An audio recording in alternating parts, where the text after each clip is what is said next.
അജബൻ ലി അംരിൽ മുഅ്മിൻ എന്ന് തുടങ്ങുന്ന ഹദീസ് നമ്മൾ എത്ര പേര് കേട്ടിട്ടുണ്ട്?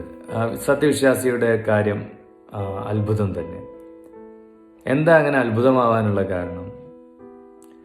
അവന് സന്തോഷം ബാധിക്കുകയാണെങ്കിൽ അവന് അള്ളാഹുവിനോട് ശുക്ർ ചെയ്യും, നന്ദി കാണിക്കും.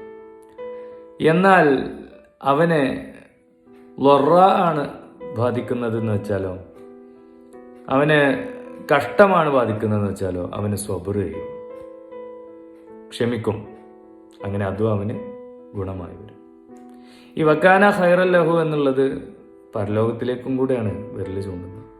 അതായത് സന്തോഷവേളയിലും സങ്കടവേളയിലും ഒക്കെ അള്ളാഹുവിൻ്റെ പ്രതിഫലം ഉറപ്പാക്കാൻ കഴിയുന്ന ഒരേ ഒരു വിഭാഗം എന്ന് പറയുന്നത് സത്യവിശ്വാസികളാണ്.